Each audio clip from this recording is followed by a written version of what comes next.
Hello and welcome to another video lecture. Good morning to all of you. Hope you all are doing well. You all are fine. So ઘણો સમય થઈ ગયો બરાબર છે અને hope કે તમારા જે આગળના જેટલા પણ લેક્ચર્સ કમ્પ્લીટ થયા છે એ તમે કમ્પ્લીટલી રીડ કરી લીધા હશે ને એમાં જે ડાઉટ છે એ સોલ્વ કરી લીધા હોય. રાઈટ, આજનો જે લેક્ચર છે એમાં આપણે ન્યૂ ચેપ્ટર સ્ટાર્ટ કરશું અને એ છે ચેપ્ટર નંબર 3. બરાબર, આપણા 12થનું જે ફર્સ્ટ યુનિટ છે બરાબર એનું ચેપ્ટર નંબર 3 માનવમાં પ્રજનન એ આપણે આજે સ્ટાર્ટ કરશું. ઓલરેડી તમે 10થમાં તમારે આવતું હતું બરાબર માનવમાં પ્રજનન, એ તમે ઓલરેડી થોડું જોઈએ ને તો બેઝિક તમને નોલેજ છે બરાબર છે કે કઈ રીતનું પ્રજનન તંત્ર હતું, કઈ કઈ રચનાઓ આવેલી હતી, ફલન વિશે તમે અભ્યાસ કરી ગયા છો, થોડું ઘણું બેઝિક નોલેજ તમને છે બરાબર. હવે આપણે એ બધું જ જે છે એ આપણે ડીપમાં અહીંયા આગળ સ્ટડી કરશું બરાબર છે. કારણ કે તમારે 11થમાં શું હતું કે મોસ્ટ ઓફ જેટલી સિસ્ટમ્સ હતી, જેટલા તંત્ર હતા મનુષ્યને લગતા, એ બધા જ તંત્ર તમારા ઓલમોસ્ટ 11થમાં કમ્પ્લીટ થઈ ગયા બરાબર છે. ટોટલ તમારા 16થી લઈને 22 બરાબર 22 જેટલા પાઠ હતા. તો ત્યાં સુધીમાં તમે એ ચેપ્ટર્સમાં તમે માનવનું જેટલા પણ તંત્ર હતા એ કરી લીધા હતા. એક તંત્ર પ્રજનન તંત્ર જે બાકી હતું એ 12થમાં ઇન્ક્લુડેડ છે બરાબર. એના પ્રાજનનિક સ્વાસ્થ્ય સાથે તમે 10થમાં આ જે અત્યારે આપણે 3જું અને 4થું ચેપ્ટર સ્ટડી કરશું ને એ તમારે 10થમાં એક ચેપ્ટરમાં ઇન્ક્લુડેડ હતું. અત્યારે એને સેપરેટલી 2 કરી દીધા છે, તો એ આપણે અત્યારે સ્ટડી કરવાનું છે હવે. તો ચલો સ્ટાર્ટ કરીએ, કઈ કઈ નવી વાતો ભણવાની છે. તો 3જું ચેપ્ટર માનવમાં પ્રજનન અથવા તો મનુષ્યમાં પ્રજનન. તો મનુષ્ય લખી નાખીએ.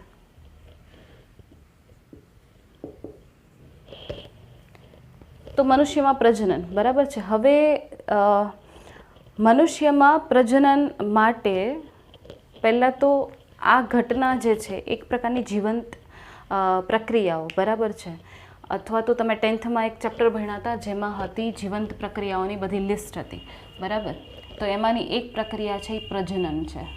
તો જીવંત પ્રક્રિયાઓમાં કંઈક એવું હતું કે ભાઈ એવી પ્રક્રિયાઓ કે જે તમે સ્કીપ ના કરી શકો બરાબર. જો એ સ્કીપ કરો તો કદાચ તમારું જાતિનું અસ્તિત્વ ટકી ના શકે એવું થાય. ફોર એક્ઝામ્પલ પોષણ છે એ ના મેળવો બરાબર છે, આજ નહીં મેળવો, કાલ નહીં મેળવો, કેટલા દિવસ નહીં મેળવો, આમનું કન્ટિન્યુઅસ તો નહીં ચાલે ને બરાબર છે. એવી જ રીતે શ્વસન એ પણ સ્કીપ ના કરી શકો. હલનચલન તમે હૈલા વગર રહી શકશો નહીં બરાબર. ધેન બીજું શું છે તો કે વૃદ્ધિ, એવું થાય કે તમે વૃદ્ધિ કરવાનું બંધ કરી દો, ના એ પણ પોસિબલ નથી. ધેન તો કે પ્રજનનની ક્રિયા, ઉત્સર્જનની ક્રિયા બરાબર છે. તો આ બધી પ્રક્રિયાઓ એવી છે કે જેને સ્કીપ ના કરી શકાય. તો પ્રજનન તો કે એના લીધે જાતિનું કોઈ પણ જાતિ છે એ પોતાનું અસ્તિત્વ ટકાવી રાખે છે બરાબર છે. નવા સજીવ ઉત્પન્ન કરવાની ક્ષમતા એટલે પ્રજનન બરાબર, અને પોતાની જાતિનું અસ્તિત્વ ટકાવી રાખે. અધરવાઇઝ પ્રજનનની ક્રિયા જો સ્કીપ થઈ જાય તો કદાચ એવું કહેવામાં આવે કે પહેલાં આ પ્રાણીઓ જોવામાં આવતા હતા જે હવે નથી જોવામાં આવતા, કારણ કે એમણે એક જીવંત પ્રક્રિયા જે હતી, જે બહુ જરૂરી પ્રક્રિયા હતી એને સ્કીપ કરી નાખી બરાબર. તો એનું જાતિનું અસ્તિત્વ ટકે નહીં, નવા સજીવો જન્મ લે નહીં બરાબર છે. તો સજીવો દ્વારા પોતાના જેવા કે થોડા ભિન્ન નવા સજીવનું સર્જન કરવાની ક્રિયા એટલે પ્રજનન. મહત્વ શું છે તો કે ભાઈ જાતિનું અસ્તિત્વ ટકાવી રાખે.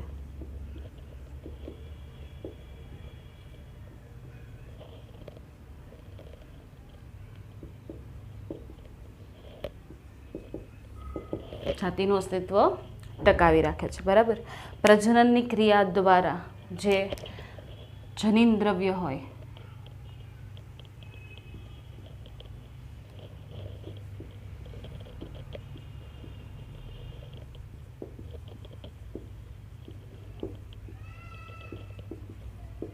પ્રજનનની ક્રિયા દ્વારા શું થાય? જનીન દ્રવ્ય જે હોય એ પિતૃમાંથી સંતતિમાં વહન પામતું હોય. પિતૃઓનું જે જનીન દ્રવ્ય હોય એ એને એના સંતતિઓને મળતું હોય. રાઈટ? તો આ રીતનું પ્રજનનની ક્રિયા છે, એનું મહત્ત્વ છે. હવે બીજું શું હોય તો કે પ્રજનનની ક્રિયા છે એની સાથે કેટલીક ઘટનાઓ સંકળાયેલી છે, જે ઘટનાઓ ક્રમાનુસાર થવી જોઈએ. તો એ ઘટનાઓ કઈ છે? તો કે એ ઘટનાઓ છે, જો પ્રજનનના પ્રકાર પણ બે છે. પ્રજનનના પ્રકાર જે મે બી આગળના ચેપ્ટર્સમાં તમને યાદ હોય તો આપણે કરી લીધા, પણ અત્યારે લિંગી અને અલિંગી, તેમાંથી આપણે કયું જોઈએ છે? લિંગી. બરાબર છે? બે પિતૃઓ ભાગ લે, લિંગી પ્રજનન જોવાનું છે આપણે. બરાબર? તો લિંગી પ્રજનનમાં પ્રાજનનિક ઘટનાઓ જોવાની છે. શું જોવાની છે? પ્રાજનનિક ઘટનાઓ. તો પહેલી ઘટના શું હોય? તો કે પહેલી ઘટના હોય જન્યુઓનું નિર્માણ. પહેલી ઘટના શું હોય? જન્યુઓનું નિર્માણ. બરાબર? એને કહેવાય જન્યુ જનન.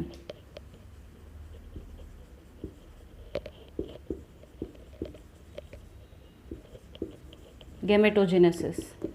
જન્યુ જનન એટલે કે જન્યુઓનું નિર્માણ થવાની પ્રક્રિયા. જન્યુઓના નિર્માણની ક્રિયા. તો જન્યુઓ ક્યાં બનતા હોય? તો કે અહીંયા બે પિતૃઓ ભાગ લે છે, એટલે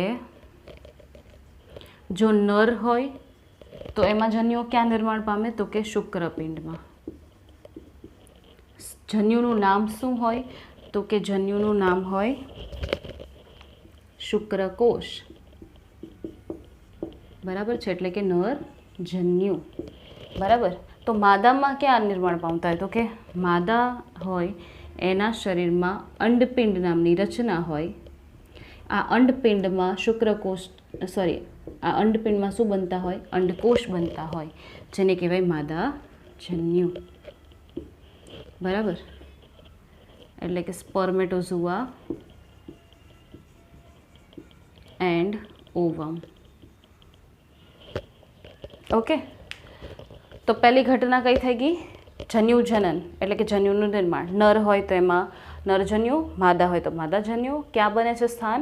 તો કે નરમાં શુક્રપિંડમાં, માદામાં અંડપિંડમાં. શું બને છે? તો કે શુક્રકોષ અને અંડકોષ બને છે. બરાબર છે? આ પ્રક્રિયા થઈ ગઈ જન્યુ જનનની. તો પહેલી ઘટના આ જોવા મળે. હવે જન્યુનું નિર્માણ થઈ ગયું તો બીજી ઘટનાઓ કઈ હશે? તો કે બીજી ઘટના આવશે જન્યુઓનું વહન. બરાબર છે? જન્યુનું વહન. તો એના માટેની ઘટના છે એને આપણે કહીશું અંતઃસ્ખલન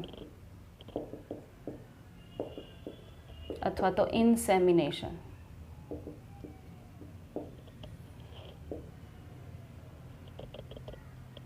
અંતઃસ્ખલન અથવા તો ઇન્સેમિનેશન. તો એ કોને કહેવાય? તો કે નર દ્વારા જે શુક્રકોષો ઉત્પન્ન થયેલા છે, માદાજન્યુ હોય ને અચલિત હોય. માદાજન્યુ કેવું છે? અચલિત, મીન્સ એ હલી ચલી નહીં શકે ત્યાંથી. પણ નરજન્યુ કેવા છે? ચલિત છે.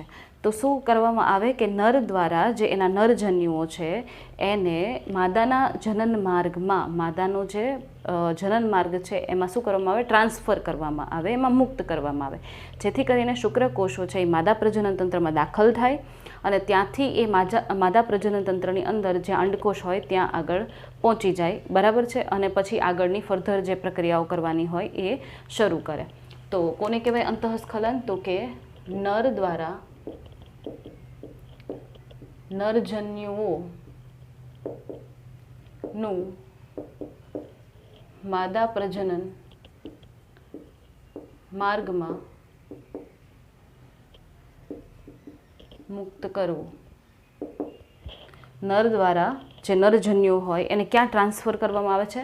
માદા પ્રજનન માર્ગમાં મુક્ત કરવામાં આવે છે, જેથી કરીને પછી ત્યાંથી એ માદાજન્યુ સુધી પહોંચી જાય. બરાબર છે? હાલો, હવે માદાજન્યુ સુધી ધારી લો કે પહોંચાડી દીધા. હવે શું આવશે? તો કે ત્રીજી પ્રક્રિયા આવશે ફલન. ફલન એટલે કે ફર્ટિલાઇઝેશન. તો ફલન એટલે કે ફર્ટિલાઇઝેશન કોને કહેશો તમે? તો કે હમણાં કીધું કે નરજન્યુ છે એ માદાજન્યુ સુધી પહોંચી ગયા છે. બરાબર છે? તો હવે એની પાસે પહોંચી જ ગયા હોય, બરાબર છે. જો હું તમને કહી દઉં, શુક્રકોષ એટલે આ ટાઈપનો,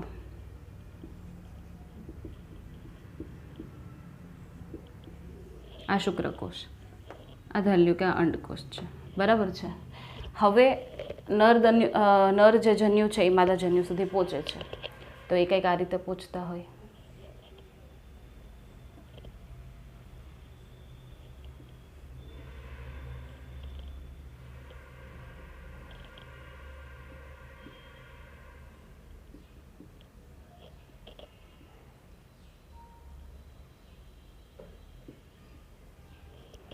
જો આ રીતે અહીંયા ધારી લો કે અહીંયા માદા જન્યુ છે, તો નર જન્યુ છે અહીંયા આગળ ટ્રાન્સફર કરવામાં આવે. આ કોણ છે? નર જન્યુ. તો એ અહીંયાથી ટ્રાવેલ કરી અહીંયાથી આમ જશે ટ્રાવેલ કરીને, અને કોની પાસે પહોંચી જશે? માદા જન્યુ પાસે. જો પહોંચી જાય પછીની પ્રક્રિયા શું? તો કે ફલનની પ્રક્રિયા. ફલનની પ્રક્રિયા એટલે નરજન્યુ અને માદાજન્યુનું જોડાણ. નરજન્યુ અને માદાજન્યુનું શું થાય? જોડાણ થાય, બરાબર છે. તો આ રીતનું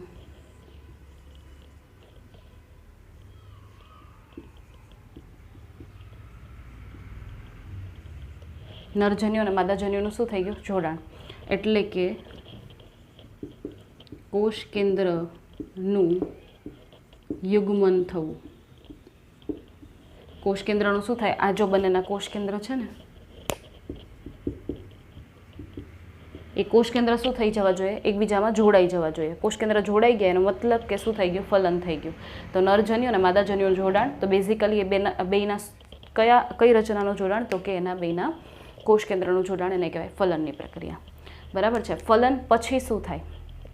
તો કે ફલન પછીની પ્રક્રિયા છે ચોથી પ્રક્રિયા, બરાબર છે. ચોથી પ્રક્રિયા શું આવશે? તો કે ફલન તો થઈ ગયું, હવે શું થશે? તો કે હવે એનું ગર્ભસ્થાપન થશે. શું થશે? ગર્ભસ્થાપન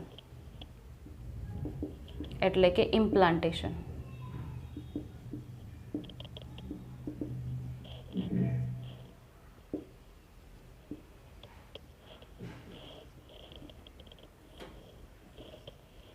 શું થશે? ઇમ્પ્લાન્ટેશન થશે. તો ઇમ્પ્લાન્ટેશન કોને કહેવાય? ગર્ભસ્થાપન કોને કહેવાય? તો કે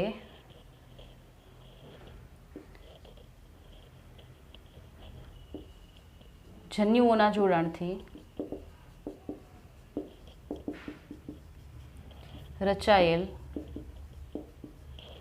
ફલિતાંડ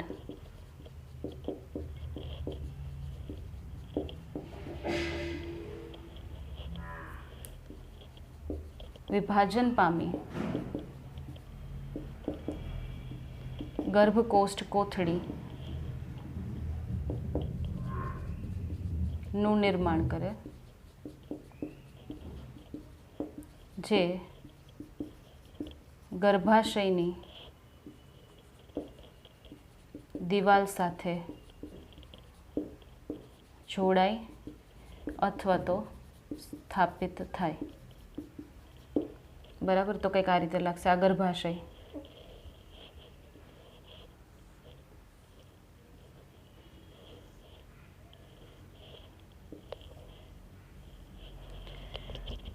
શું કીધું છે? ગર્ભસ્થાપન કોને કહેવાય? કે જન્યુઓના જોડાણથી રચાયેલ ફલિતાંડ. આ જન્યુ જોડાઈ ગયા તો શું રચાણો? ફલિતાંડ રચાણો. એ ફલિતાંડે શું કર્યું? તો કે એક કોષીય ફલિતાંડ હતો, એણે વિભાજન પામી અને ઘણા બધા કોષોવાળી ગર્ભકોષ્ઠ કોથળીનું નિર્માણ કરી દીધું, બરાબર છે. એ ગર્ભકોષ્ઠ કોથળી છે એ અહીંયાથી ટ્રાવેલ કરતી અહીંયા આવી. અહીંયાથી એ જેમ ફલિતાંડ જતો જાય ને, જો અહીંયા ફલિતાંડ હતો, પછી એ આગળ વધતો જાય તો 2 કોષીય બન્યો, પછી 4 કોષીય બન્યો, પછી 8 કોષીય બની ગયો, બરાબર છે. એવી રીતે વિભાજન પામતો એ ક્યાં આવ્યો? તો કે અહીંયા ગર્ભાશયની દિવાલ સાથે. પછી એ શું થઈ ગયો? જોડાઈ ગયો. પણ ત્યારે ગર્ભાશયની દિવાલ સાથે જોડાય ત્યારે એને શું કહેવાય? તો કાને કહેવાય ગર્ભકોષ્ઠ કોથળી, બરાબર. તો અહીંયા આગળ સ્થાપિત થઈ ગર્ભાશયની દિવાલ સાથે. તો આ પ્રક્રિયાને શું કહેવાય? ગર્ભસ્થાપન કહેવાય, બરાબર છે. ગર્ભસ્થાપન પછીની કઈ ઘટના હશે? તો કે એના પછીની ઘટના છે 5મી ઘટના, જેને કહેવાય ગર્ભવિકાસ. ગર્ભવિકાસ એટલે કે ગેસ્ટેશન.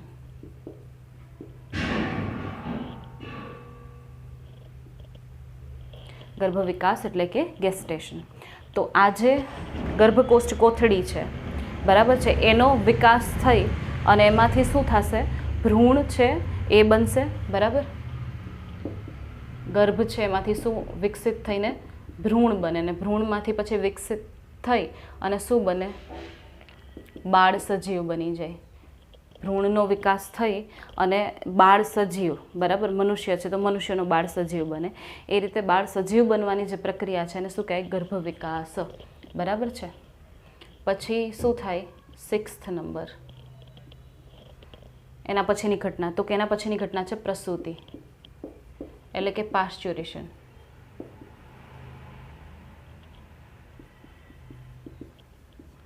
બરાબર.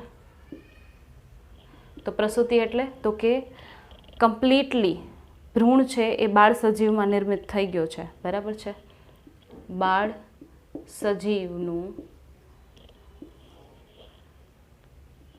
સજીવનો સંપૂર્ણ વિકાસ થતાં તેનું માદા શરીરની બહાર આવવાની ક્રિયા. બરાબર છે. બાળ સજીવ છે એ માતાના ગર્ભાશયમાં સંપૂર્ણ વિકસિત થઈ ગયો. હવે એ સંપૂર્ણ વિકાસ થઈ ગયા પછી એ શું થાય? તો કે માતાના શરીરની બહાર આવે. બરાબર. એ પ્રક્રિયાને આપણે શું કહેશું? તો કે એને કહેશું આપણે પ્રસૂતિ. બરાબર છે. તો આ બધી જ પ્રક્રિયા, નોંધ, આ બધી જ પ્રક્રિયા અથવા તો ઘટનાઓ મનુષ્યમાં યૌવનારંભ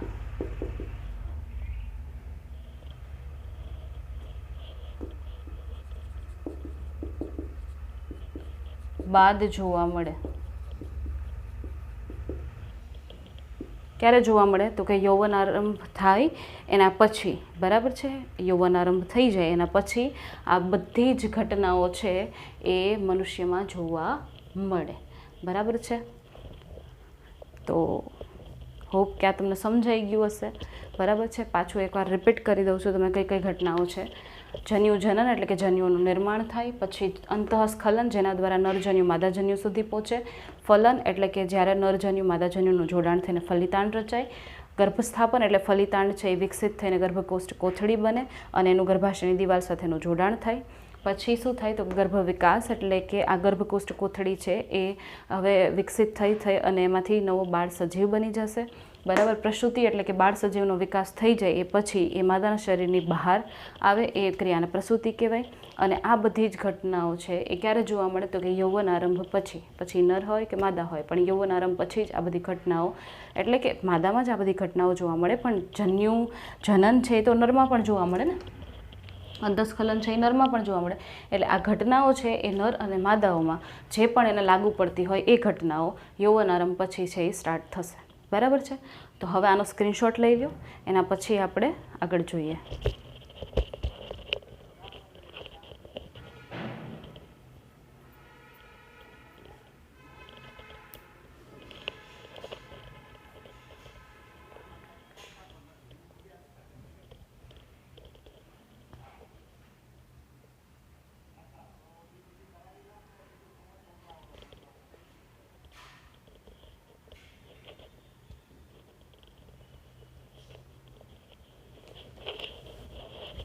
ઓકે.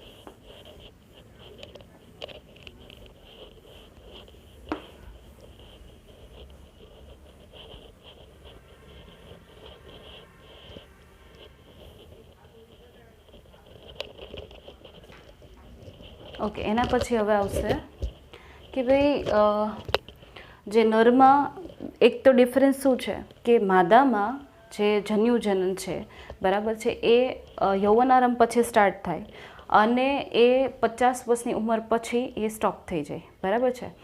તો પ્રાજનનિક કાળ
જોઈ લો શું કીધું છે કે ભાઈ નરમાં જે યૌવનારંભ પછી આજીવન શુક્રકોષ સર્જન કરવાની ક્ષમતા ધરાવે છે. એટલે કે નર છે એનું યૌવનારંભ સ્ટાર્ટ થયું એ પછીથી એણે નરજન્યુનું સર્જન કરવાનું સ્ટાર્ટ કર્યું. હવે એ વૃદ્ધ થશે તો પણ એના શરીરમાં શુક્રકોષો ઉત્પન્ન થતા હોય, ભલે એ વૃદ્ધ હોય તો પણ માદાઓ છે એમાં શું થાય કે યૌવનારંભ એમ તો જોઈએ તો માદાઓમાં પહેલેથી અંડકોષ છે એનું થોડું ઘણું વિભાજન થવાનું સ્ટાર્ટ તો થઈ ગયું હોય, એટલે કે અંડકોષ છે એ સર્જવું છે એની ક્રિયાઓ સ્ટાર્ટ થઈ ગઈ હોય. બટ સ્પેસિફિકલી યૌવનારંભ પછી જે અંડકોષ મુક્ત કરવાનું સ્ટાર્ટ કરે તો અંડકોષ જે મુક્ત થાય છે અંડપિંડમાંથી બરાબર છે, યૌવનારંભ પછી સ્ટાર્ટ થાય, તરુણાવસ્થા પછી સ્ટાર્ટ થાય, એ પછીથી લઈ અને 50 વર્ષ સુધી એ અંડકોષ છે એ મુક્ત કરી શકે. એ પછી એમાં અંડકોષ નિર્માણ, અંડકોષ મુક્ત કરવાની ક્રિયાઓ જે છે એ કેવી થઈ જતી હોય, સ્ટોપ થઈ જતી હોય.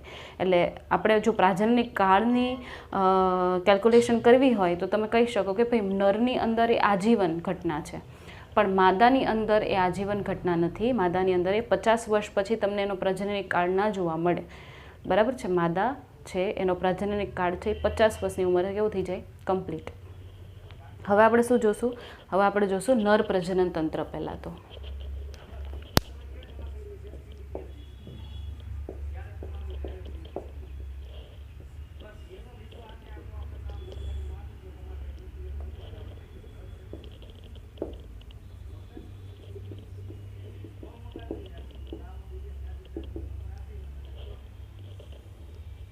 નર પ્રજનન તંત્ર એટલે કે મેલ રિપ્રોડક્ટિવ સિસ્ટમ બરાબર છે. તો આમાં શું થાય તો કે આપણે પહેલાં તો એનું પોઈન્ટ વાઇઝ જોશું બરાબર છે, કયા કઈ રચના આવેલી છે. પહેલાં એનું જોઈ લે સ્થાન. તો નર પ્રજનન તંત્ર ક્યાં આગળ ગોઠવાયેલું હોય તો કે નિતંબ મેખલા જે છે બરાબર છે, નિતંબ પ્રદેશમાં ગોઠવાયેલું હોય. શેમાં ગોઠવાયેલું હોય, નિતંબ પ્રદેશમાં ગોઠવાયેલું. કયા પ્રદેશમાં છે, નિતંબ પ્રદેશમાં. એના પછી આવશે કે ભાઈ નર પ્રજનન તંત્રમાં કઈ કઈ રચનાઓ આવેલી છે. તો સમાવિષ્ટ રચનાઓ કઈ હશે તો કે ભાઈ એક તો હોય પ્રાથમિક પ્રજનન અંગ. તો પ્રાથમિક પ્રજનન અંગમાં શું આવે તો કે પ્રાથમિક પ્રજનન અંગમાં આવશે શુક્રપિંડ. શું આવશે, શુક્રપિંડ બરાબર છે. તો પ્રાથમિક પ્રજનન અંગોમાં કોણ આવે પહેલાં તો એ તમને ખ્યાલ હોવી જોઈએ તો કે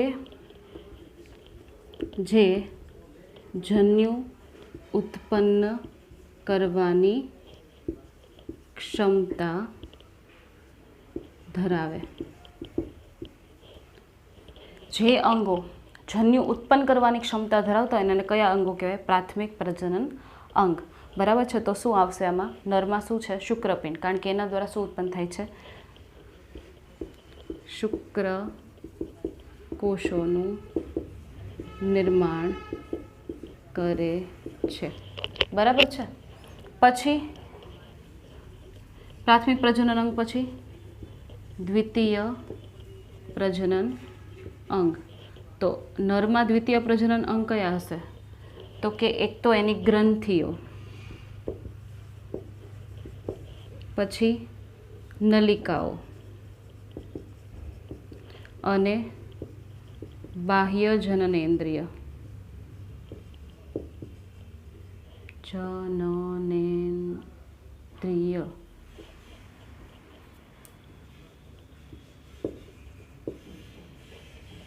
બરાબર, બાહ્ય જનનેન્દ્રિય. તો શું આવે દ્વિતીય પ્રજનન અંગમાં? તો કે ગ્રંથિઓ. તો કઈ ગ્રંથિઓ આવેલી હોય નર પ્રજનન તંત્રમાં? તમે 10th માં ભણ્યા, વર્ડ સાંભળેલા હશે. એક તો હોય પ્રોસ્ટેટ, પછી હોય બલ્બો યુરેથ્રલ અને હોય પ્રોસ્ટેટ, બલ્બો યુરેથ્રલ અને કઈ હતી ત્રીજી? ગરમી, શુક્રાશય.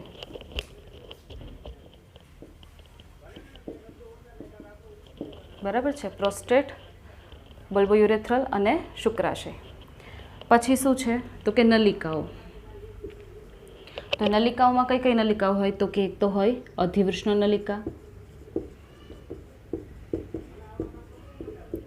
એના પછી તો કે શુક્રવાહિની, લાઈનમાં જ લખીએ શુક્રવાહિની. શુક્રવાહિનીઓ પછી સ્ખલન નલિકા, એના પછી શું આવશે સ્ખલન નલિકા પછી? તો કે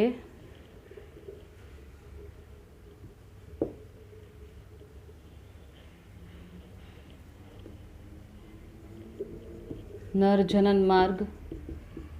બરાબર છે, કારણ કે ઉત્સર્જન માર્ગ અને જનન માર્ગ છે એ બંને ભેગા થતા હોય. બરાબર છે. તો જેને મૂત્રજનન માર્ગ પણ કહેવાય, મૂત્રજનન માર્ગ.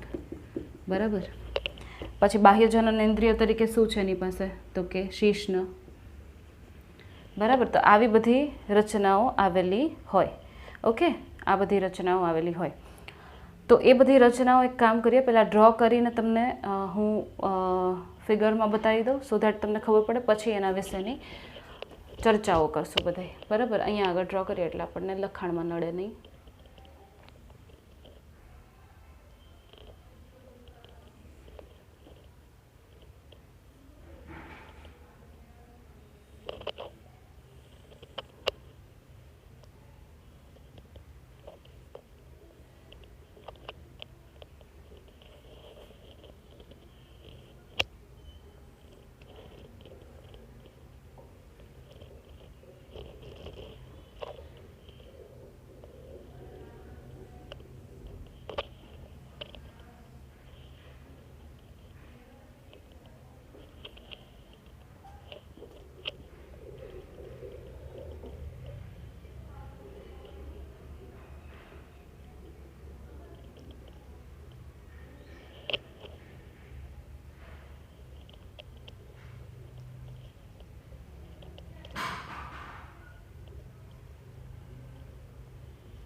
ઓકે, તો આ રીતે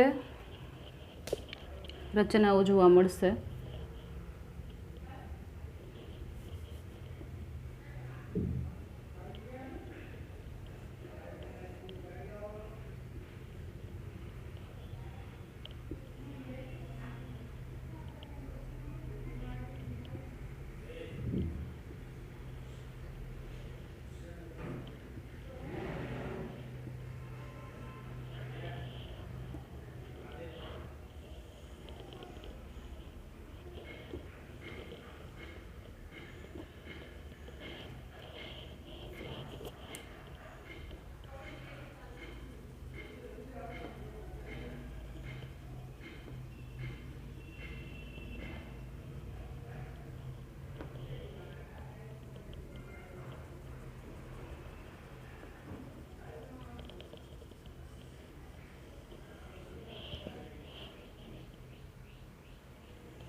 બરાબર. હવે જોઈ લો અહીંયા આગળ કઈ રચનાઓ છે. બરાબર, તો કે આપણે પહેલેથી સ્ટાર્ટ કરીએ. શુક્રપિંડ. બરાબર, આ શુક્રપિંડ. તો આ રહ્યા એક જોડ શુક્રપિંડ.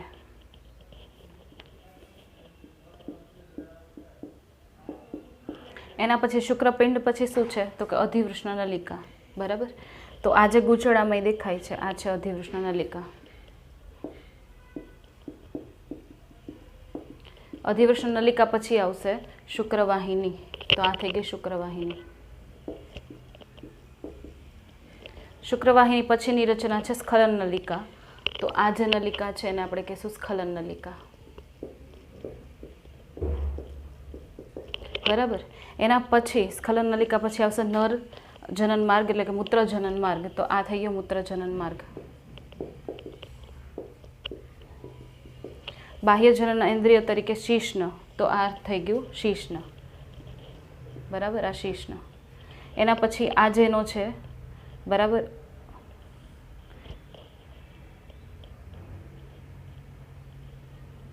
એનો શીર્ષનો ભાગ. બરાબર છે, અને આ જે છે એ અગ્ર ત્વચા છે. આ શીર્ષના અગ્ર ભાગ કહીએ ને તો શીર્ષનું અગ્ર એટલે શીર્ષના અગ્ર. આ થઈ ગયું નરજનન છિદ્ર કે જેના દ્વારા એ શું કરે તો કે એના દ્વારા એ શુક્રકોષોનો ત્યાગ કરે અને મૂત્રનો પણ ત્યાગ કરી શકે. બરાબર, એના પછીની રચના જે આ તમને કોથળીમાં રચના દેખાય એને કહેવાય વૃષણ કોથળી. હવે ગ્રંથિઓ બાકી રહી પ્રોસ્ટેટ, બલ્બોયુરેથ્રલ અને શુક્રાશય. તો આ છે શુક્રાશય. આ બંને છે શુક્રાશય. આ થઈ ગઈ પ્રોસ્ટેટ અને આ છે બલ્બોયુરેથ્રલ. હોપ કે તમને કટિંગ ના થતું હોય, દેખાવમાં થાય છે થોડુંક. ઓકે, તો એ છે બલ્બોયુરેથ્રલ. બરાબર, આ બે જે રાઉન્ડ સ્ટ્રક્ચર ડ્રો કર્યા છે. હવે એના પછીની વાત આવે શું તો કે આ શું રચનાઓ છે તો કે આ છે મૂત્રવાહિની. કારણ કે ઉત્સર્જન તંત્ર છે ને પ્રજનન તંત્ર સાથે જોડાય છે. આ છે મૂત્રાશય. બરાબર, આ ખાલી જાણ ખાતર છે કે ભાઈ આ કઈ રચનાઓ છે. પ્રજનન તંત્રમાં એ ઇન્ક્લુડ ના કરો તો ચાલે, પણ ખાલી જાણ ખાતર કે ક્યાંથી કનેક્ટ થાય છે. બરાબર છે, મૂત્રવાહિની મૂત્રાશયમાં ઓપન થતી હોય તો આ મૂત્રાશયમાં અહીંયા ઓપન થઈ ગઈ. મૂત્રાશય છે એ મૂત્રજનન માર્ગમાં ખુલતો હોય તો આર્ય મૂત્રજનન માર્ગમાં એ ખુલી ગયું. બરાબર છે, એ રીતે. તો આ રીતની કંઈક રચના જોવા મળશે.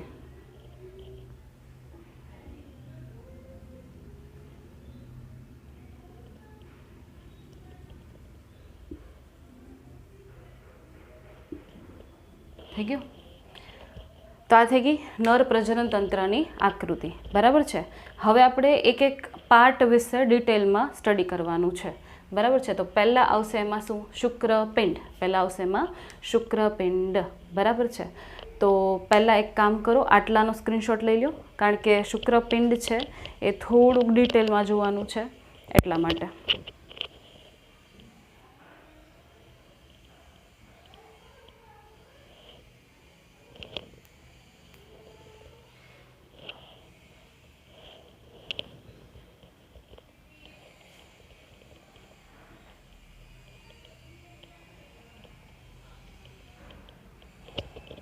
ઓકે.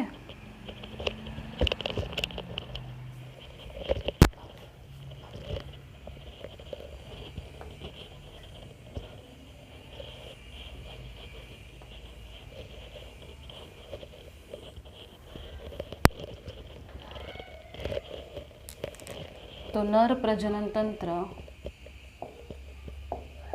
એમાં પહેલું આપણે લઈએ છીએ શુક્રપિંડ. પહેલું આપણે શું લઈએ છીએ? શુક્રપિંડ. બરાબર છે. તો શુક્રપિંડ વિશે પહેલાં તો એનું સ્થાન, તો કે સ્થાન ક્યાં હોય એનું? તો કે સ્થાન હોય એનું ઉદર ગુહાની બહાર નીચેની તરફ વૃષણ કોથળીમાં. તો આવું કેમ છે? તો એના માટેની નોંધ. ઇન્ટ્રાયુટેરાઇન લાઈફ. બરાબર. ઇન્ટ્રાયુટેરાઇન લાઈફ એટલે કે આંતર ગર્ભાશય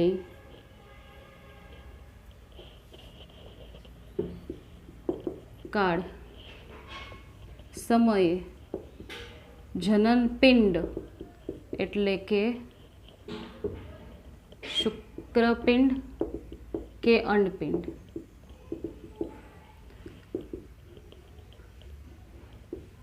વિકસતા બાળના ઉદર ગુહામાં જ આવેલા હોય, પરંતુ ત્યારબાદ શુક્રપિંડ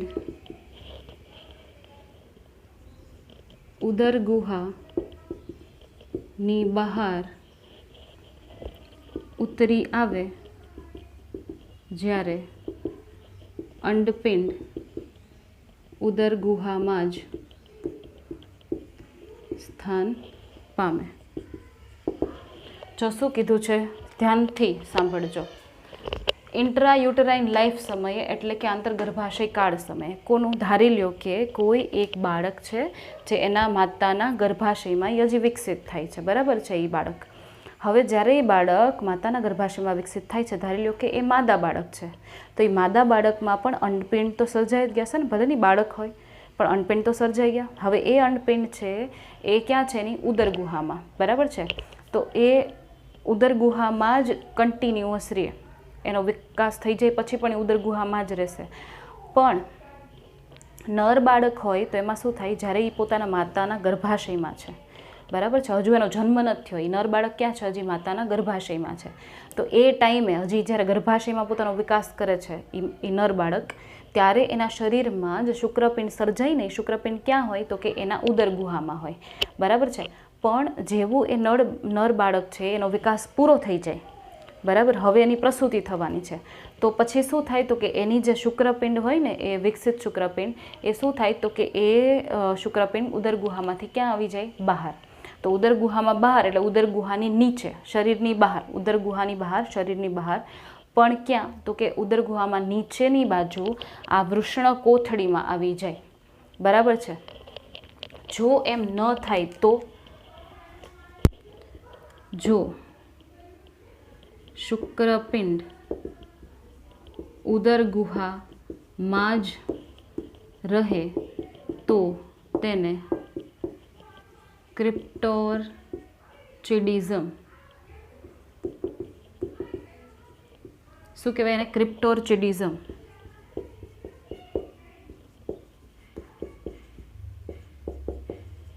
કહેવાય. અને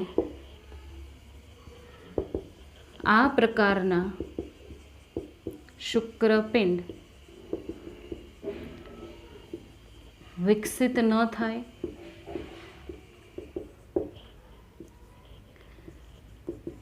કાર્યરત ન હોય,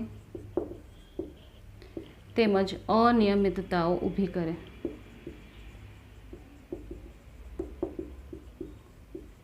શું સર્જે? અનિયમિતતાઓ સર્જે. જો ઇનકેસ એવું થાય કે કોઈ બાળકની અંદર એનો ઉદરગુહામાં શુક્રપિંડ હતા, હવે એ પ્રસૂતિ થવાની છે, તો હવે શુક્રપિંડ છે એ શરીરની બહાર ઉતરી આવવા જોઈએ, પણ એ ઉદરગુહાની બહાર ન નીકળી શક્યા, ઉદરગુહામાં જ રહી ગયા, શરીરની અંદર જ રહી ગયા, તો એ શુક્રપિંડ કેવા હોય તો કે એ પછી ફર્ધર હજુ એનો જે વિકાસ બાકી હોય એ ના થાય, કાર્યરત પણ ન હોય એ, અને એટલે ટૂંકમાં એને જે કાર્ય કરવાનું છે શુક્રપિંડને, જેમ કે શુક્રકોષનું સર્જન કરવાનું, તો એ પણ ના થાય, અને એ શું સર્જે? અનિયમિતતાઓ સર્જે, મેલિગ્નન્સી ઊભી કરે. બરાબર છે? તો આ રીતનું હોય. એના પછી નોંધ તો થઈ ગઈ આપણી. બરાબર, અહીંયાથી આટલી નોંધ હતી. હવે શું છે તો કે હવે શુક્રપિંડ વિશેની થોડીક એના કદ વિશેની વાત કરીએ. બરાબર છે? તો લંબાઈ કેટલી હોય શુક્રપિંડની? તો કે 4 થી 5 સેન્ટીમીટર. અને પહોળાઈ કેટલી હોય? તો કે પહોળાઈ હોય 2 થી 3 સેન્ટીમીટર. આકાર કેવો હોય? તો કે આકાર હોય અંડાકાર. કેવો હોય? અંડાકાર. આકાર એનો ઈંડા જેવો હોય, અંડાકાર આકાર હોય. પછી શું હોય તો કે ભાઈ વૃષણ કોથળીમાં આવેલા હોય. શેમાં આવેલા હોય? વૃષણ કોથળીમાં આવેલા. તેનું કારણ તો કે કારણ શું છે તો કે શરીરના સામાન્ય તાપમાન કરતાં વૃષણ કોથળીમાં 2 થી 2.5 અંશ સેલ્સિયસ જેટલું નીચું તાપમાન મળી રહે, જે શુક્રકોષના સર્જન માટે જરૂરી. શુક્રકોષનું સર્જન એટલે શુક્રકોષ જનન. બરાબર છે? શું કીધું છે કે ભાઈ શુક્રકોષ છે એ ક્યાં છે તો કે આ વૃષણ કોથળીમાં, શરીરની બહાર છે પણ વૃષણ કોથળીમાં છે. તો વૃષણ કોથળીમાં શું એને ફેસિલિટી મળી રહે તો કે વૃષણ કોથળી છે ને એની અંદર રહેલા શુક્રપિંડને શરીરનું જે તાપમાન હોય એના કરતાં 2 થી 2.5 સેલ્સિયસ જેટલું નીચું તાપમાન વૃષણ કોથળી એને પ્રોવાઈડ કરે, જેથી કરીને શું થાય તો કે ત્યાં આગળ આટલા નીચા તાપમાને શુક્રકોષનું સર્જન કરી શકે. શુક્રકોષના સર્જનની ક્રિયા એટલે એને કહેવાય શુક્રકોષ જનન. બરાબર છે? તો આ પ્રક્રિયા બહુ સારી રીતે ત્યાં આગળ થઈ શકે. ઓકે, હવે છે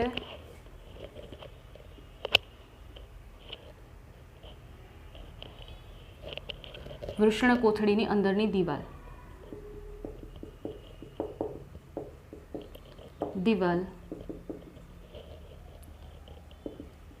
અંદરથી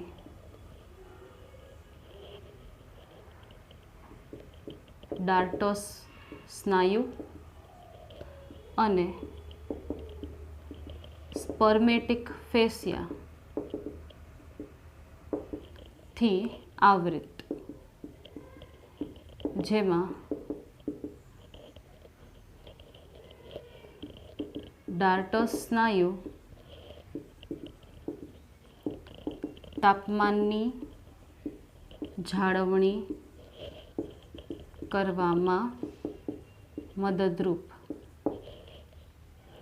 શિયાળામાં સંકોચાય અને ઉનાળામાં વિકોચન પામે. જો શું કીધું છે, વૃષણ કોથળી જે છે ને, તો વૃષણ કોથળીની અંદરની જે દિવાલ હોય, આ વૃષણ કોથળી જેમાં શુક્રપિંડ આવેલું છે, તો અંદરની જે દિવાલ હોય ને, આ અંદરની દિવાલ, તો એ અંદરની દિવાલમાં કયા સ્નાયુઓ છે તો કે ડાર્ટસ સ્નાયુ અને સ્પર્મેટિક ફેશિયા છે.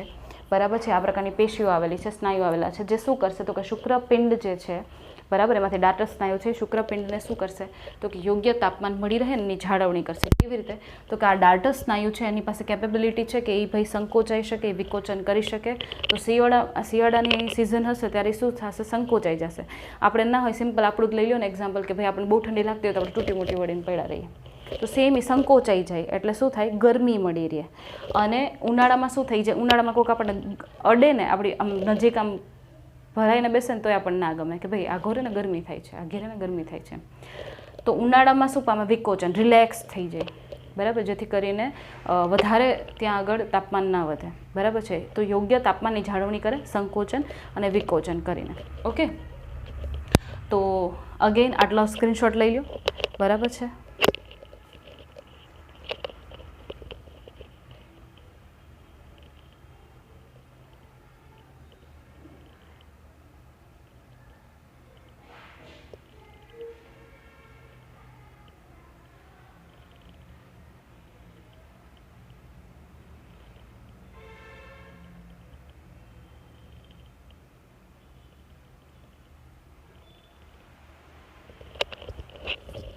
ઓકે,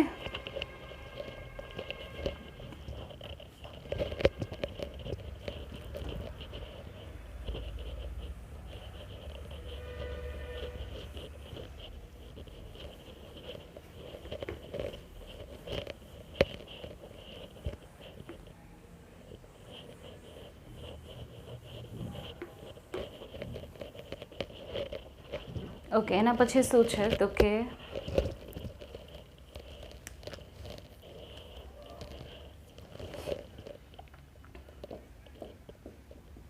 શુક્રપિંડ છે, બરાબર છે. એ કોની સાથે જોડાણ ધરાવે છે, શુક્રપિંડનું જોડાણ. તો કોની સાથે જોડાયેલું છે એ, તો કે એક તો શુક્રપિંડ જે છે, બરાબર છે, એ વૃષણકોથળી ની પૃષ્ઠ દિવાલ સાથે, અને એક તો ઉદર ગુહા ની પૃષ્ઠ દિવાલ સાથે, બરાબર. આ ક્યારની વાત છે, જ્યારે હજુ શુક્રપિંડની ઉદર ગુહામાં છે, હજુ બહાર ઉતરી નથી આવ્યા ત્યારની વાત છે કે ભાઈ શુક્રપિંડ ત્યારે બે રચનાઓ સાથે, ઉદર ગુહાની પૃષ્ઠ દિવાલ સાથે ક્યારે જોડાયેલો હોય, કે જ્યારે હજુ એની પ્રસૂતિ નથી થઈ, એનો હજી જન્મ નથી થયો, તો એ ટાઈમે હજી એના જે પેલા શુક્રપિંડ હોય ને એ શેમાં હોય, ઉદર ગુહામાં હોય, બરાબર છે. આ છે જન્મ પહેલાં અને આ છે જન્મ પછી, બરાબર છે. જન્મ પછી શુક્રપિંડ વૃષણકોથળીમાં હોય તો ત્યારે એ કોની સાથે જોડાયેલા છે, જન્મ પહેલાં ઉદર ગુહામાં હોય તો ત્યારે કોની સાથે જોડાયેલા છે. એમ સિમ્પલ વસ્તુ છે કે કન્ફ્યુઝ ન થતા કે ભાઈ ઉદર ગુહામાં વૃષણકોથળીને બધું આ બધું શું ચાલી રહ્યું છે કંઈ ખબર નથી પડતી. તો વૃષણકોથળીની સાથે જો એ જોડાયેલું હોય પૃષ્ઠ દિવાલ સાથે, ધારો કે આ વૃષણકોથળી છે તો અહીંયા પાછળની દિવાલ છે ને, આવી રીતે આમ વૃષણકોથળી છે તો આગળની દિવાલ અહીંયા અટેચ નથી, જો આમ અટેચ નથી, અહીંયા પાછળની દિવાલ જે હોય ને પાછળની સાથે આમ ચોટેલા છે, અટકેલા છે, બરાબર છે. તો મિઝોરચિયમ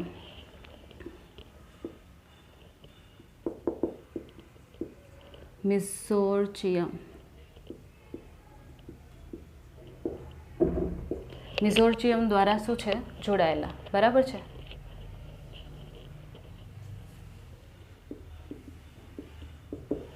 કોના વડે જોડાયેલા છે, મિઝોરચિયમ દ્વારા જોડાયેલા છે. અને ઉદર ગુહાની દિવાલ સાથે પણ શું છે, સ્પર્મેટિક ફેશિયા અને જે હોય એના દ્વારા એ શું થયેલા છે, જોડાયેલા છે, બરાબર છે, સ્પર્મેટિક ફેશિયા દ્વારા.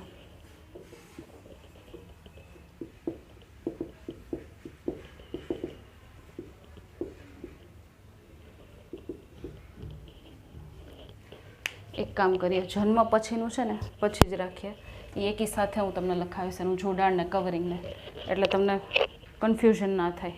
અત્યારે ખાલી વૃષણકોથળી જન્મ પછીનું જ રાખો, જન્મ પહેલાંનું છે ને એ એક સાઈડમાં બધું લખાવી દેશે એનું, એટલે તમને કન્ફ્યુઝન ના થાય કે ઘડી કાની સાથે ને ઘડી કોની સાથે. તો વૃષણકોથળીની પૃષ્ઠ દિવાલ સાથે શેના દ્વારા જોડાયેલા હોય, મિઝોરચિયમ દ્વારા જોડાયેલા હોય, બરાબર છે. હવે તમે જો એની રચના જોશો ને, બરાબર, શુક્રપિંડની રચના,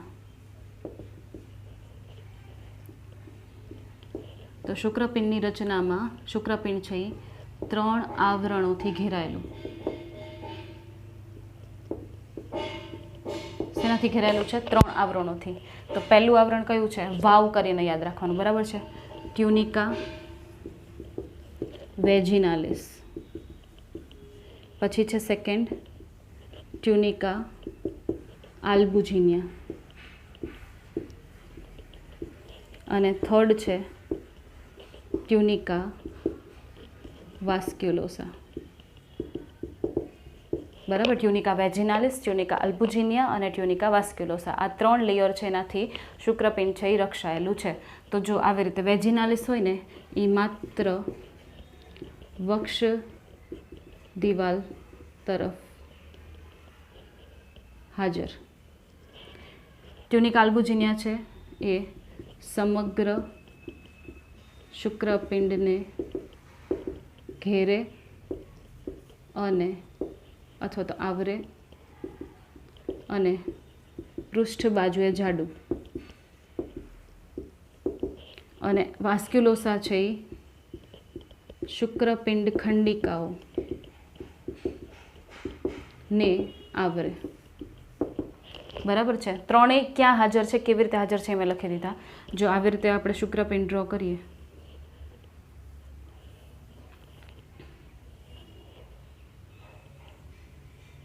આવી રીતે શુક્રપિંડ ડ્રો કરીએ તો આ રીતે જો તમને દેખાય ને,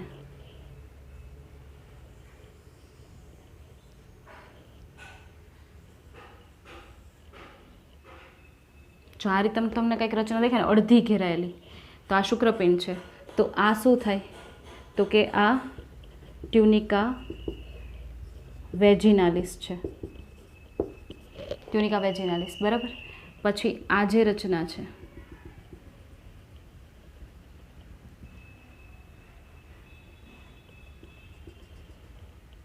બરાબર, તો આ રચના કઈ છે તો કે એ છે ટ્યુનિકા આલ્બુજિનિયા. અને હવે કયું રહ્યું વાસ્ક્યુલોસા.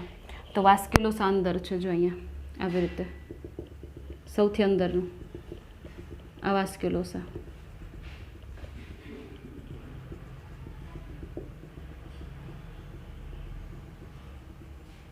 જો આ શું છે, આ અંદરનું છે ને એ ટ્યુનિકા વાસ્ક્યુલોસા, આ રીતે. બરાબર છે. ત્રણેય લેયર તમને સમજાઈ જાય ને તો ક્લિયર થાય. ટ્યુનિકા વેજિનાલિસ છે એ ખાલી આગળનું વક્ષ બાજુએ, શરીરની આ બાજુએ આવેલું જે શુક્રપિંડનો ભાગ હોય ને એને જ ખાલી ઘેરે, પાછળની બાજુનું નહીં. બરાબર છે. પછી ટ્યુનિકા અલ્બુજિનિયા હોય એ સમગ્ર શુક્રપિંડને આવરી લે અને પાછળની બાજુ થોડુંક જાડું હોય. ટ્યુનિકા વાસ્ક્યુલોસા શું કરે તો કે આવી રીતે ખંડિકાઓને ઘેરે, અહીંયા અંદર ખંડિકાઓ છે, હું હમણાં ડ્રો કરી દઈશ તમને. બરાબર છે. તો આવી રીતે શુક્રપિંડ ખંડિકાઓ છે એને શું કરતું હોય, આવરતું હોય. બરાબર. તો આવી રીતે 3 પ્રકારના આવરણો છે કે જેના દ્વારા શુક્રપિંડ અલગ અલગ રીતે શું થયેલું છે તો કે આવરિત થયેલું છે. બરાબર. ક્લિયર આટલું. પછી મેં તમને કીધું હતું શુક્રપિંડ ખંડિકાઓ. તો શુક્રપિંડ છે ને કેટલીક ખંડિકાઓમાં વહેંચાયેલું છે. ફોર એક્ઝામ્પલ જો હું ખંડિકાઓ ડ્રો કરું, બરાબર, આ ખંડિકાઓ છે.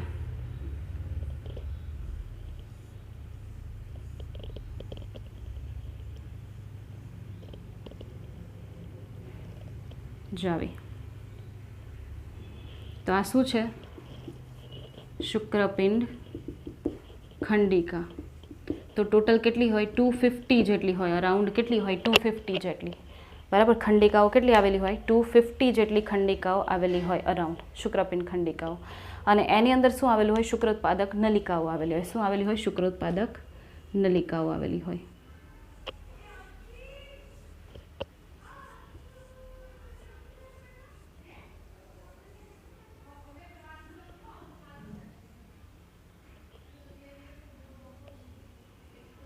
બરાબર. આ શું છે, અંદરની શુક્રોત્પાદક નલિકા. તો કેટલી શુક્રોત્પાદક નલિકા હોય તો એક ખંડિકામાં 1 થી 3 શુક્રોત્પાદક નલિકાઓ જોવા મળે. એક ખંડિકામાં કેટલી હોય, 1 થી 3. આ એક ખંડિકા છે, 1 થી 3. તો એવી ટોટલ એક શુક્રપિંડમાં કેટલી ખંડિકાઓ છે, 250. તો 250 શુક્રપિંડ ખંડિકાઓ હોય તો એમાં ધારી લ્યો કે 3 લેખે કરીએ, એક એકમાં 3 લેખે, તો કેટલી થાય, 750. બરાબર. તો એક હશે ને, બધામાં એક એક હશે તો 250, અને જો 3 હશે બધામાં તો 750, એટલે એક શુક્રપિંડમાં આશરે 750 જેટલી શું હશે, શુક્રોત્પાદક નલિકાઓ આવેલી હશે. 250 ખંડિકાઓ અને એમાં એક એકમાં શુક્રોત્પાદક નલિકાઓ, તો એની સંખ્યા ગણીએ તો એક શુક્રોત્પાદક નલિકા એક ખંડિકામાં 1 કે 1 થી 3 શુક્રોત્પાદક નલિકાઓ આવેલી છે. બરાબર છે. હજી આનું વ્યવસ્થિત હું તમને ડિટેલ ડાયાગ્રામ વ્યવસ્થિત ડ્રો કરીને દઈશ. અત્યારે તો ખાલી એમને સમજાવ્યું છે તમને કે આ રચનાઓ હોય. હજુ હું તમને વ્યવસ્થિત એનો માર્ગ ને બધું એમાં શું થાય છે, શું ચાલી રહ્યું છે એ બધું કહીશ, પણ એ અત્યારે પોસિબલ નથી. આપણે નેક્સ્ટ લેક્ચરમાં એને કન્ટિન્યુ કરશું. અત્યારે ખાલી અહીંયા સુધીનો સ્ક્રીનશોટ લઈ લો. હું તમને ખાલી જસ્ટ ભાગ દર્શાવતી હતી, કયા કયા ભાગો આવેલા છે, એકચ્યુઅલમાં અંદર શું થાય છે એનો ડિટેલ ડાયાગ્રામ નેક્સ્ટ લેક્ચરમાં તમને મળી રહેશે. બરાબર છે. તો અત્યારે આનો સ્ક્રીનશોટ લઈ લો તમે લોકો.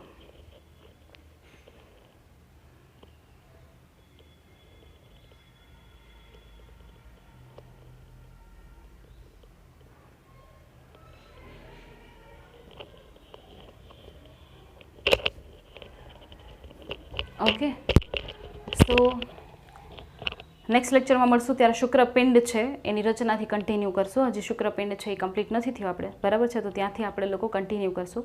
તો ત્યાં સુધીમાં આટલું જે ડિટેલ મેં તમને આપ્યું છે એ બહુ સારી રીતે રીડ કરવા માટે નમ્ર વિનંતી છે. બરાબર. Okay, take care and good bye. We will meet in the next lecture. Till then take care.